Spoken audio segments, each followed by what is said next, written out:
नागपूर चंद्रपूरसह सर्व 29 महापालिका निवडणुका एकाच टप्प्यात होण्याची शक्यता। पुढच्या आठवड्यात घोषणा। 15 जानेवारी दरम्यान मतमोजणी होण्याची शक्यता।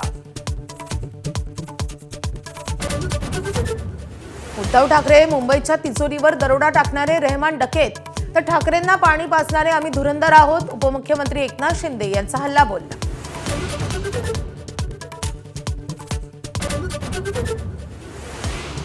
नितीन नवीन यांची भाजपच्या राष्ट्रीय कार्यकारी अध्यक्षपदी नियुक्ती।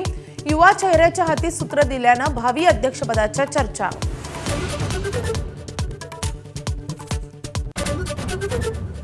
मुंबई महानगरपालिका निवडणुकीच्या तोंडावर ठाकरेंच्या शिवसेनेला धक्का। तेजस्वी घोसाळकर भाजपात पक्षप्रवेश करणार।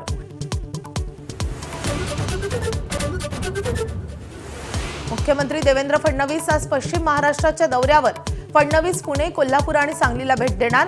विविध विकास कामांचं उद्घाटन करणार।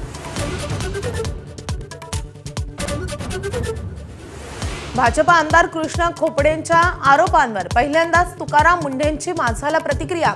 काही लोकांची मनमानी होऊन दिली नाही म्हणून विरोधात कट रचून त्रास दिल्याचा दावा।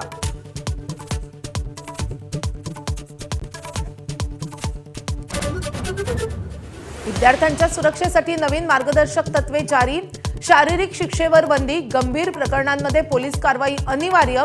100 उठाभाषा काढायला लावणाऱ्या वसईतल्या शाळेची नोंदणीही रद्द।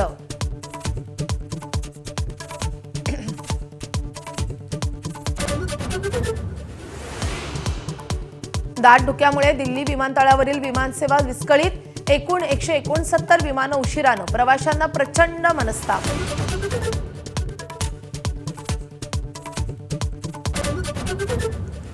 अर्जेंटिनाचा जगप्रसिद्ध फुटबॉलर लिओनेल मेस्सीचा आज भारत दौऱ्याचा तिसरा आणि शेवटचा दिवस। दिल्लीत मीट अँड ग्रीट कार्यक्रमामध्ये सहभागी होणार।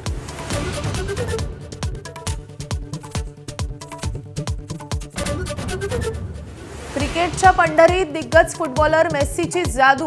लिओनेल मेस्सीचं मुंबईच्या वानखेडे स्टेडियमवर जंगी स्वागत। मेस्सीला पाहण्यासाठी वानखेडेवर हजारो चाहत्यांची गर्दी।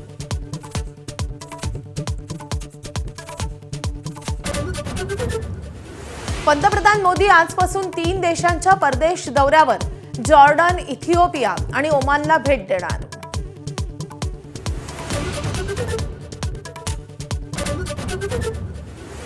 ऑस्ट्रेलियाच्या सिडनीमधील दहशतवादी हल्ल्याचं पाकिस्तान कनेक्शन उघड। दहशतवादी नवीद अक्रम मूळचा पाकिस्तानचा असल्याचं उघड। एबीपी माझा, उघडा डोळे बघा नीट।